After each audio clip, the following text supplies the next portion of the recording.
The question is, what is better for fish and chips? Haddock or cod? I'm gonna test what's better, cod or haddock or cod, whatever way round you want to say it.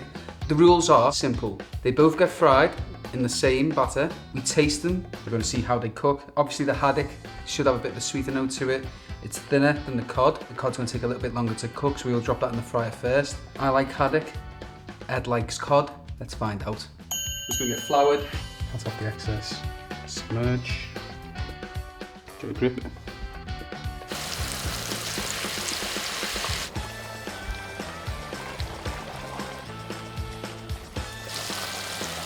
So they both want to be in the fryer for about 5 minutes, a little bit longer for the cod. As it rests, like the residual heat will just finish cooking the fish through. If you leave it in too long, the fish goes dry. That batter, fish is completely covered, almost a little bit translucent, like a nice, light, thin shell in a way. That's the haddock.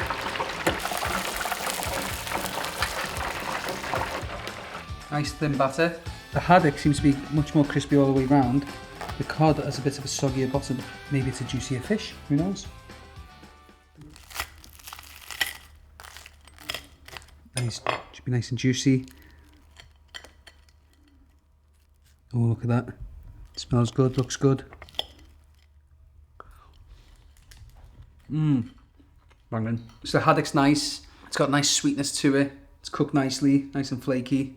It's not the best haddock I've ever had, but overall, nice crispy batter, cooked perfectly. I'm going to give this a 7.5 out of 10, only based on the flavour of the actual haddock.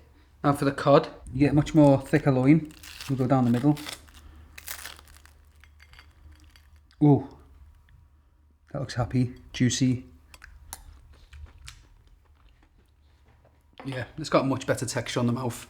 Nice and flavoured fish. That could be down to the quality of the fish that's been bought, the time of year, whatever. Batter's nice. Look at that. The fish is lovely. Nice white fish. Nice chunky pieces. It's kept its moisture better as well. The cod's there today. I'm normally a haddock man. Held its shape better. Overall, kept its flavour nicer. And it's just got a bit more like, it's got nicer meatiness to it, nicer mouthfeel. It almost feels a little bit more luxury. To be fair, this was a bigger fish than that one, so maybe it was a bit unfair. Okay, cod wins today. So I backtrack on my previous fish and chip video. Do that fish and chip video, but bring in the cod. Nice cold water cod you want as well. I'm not going to test the batter because my batter recipe is brilliant anyway, so check it out on our website if you want our batter recipe and the cooking methods. Cod or haddock, what's your favourite? Let us know.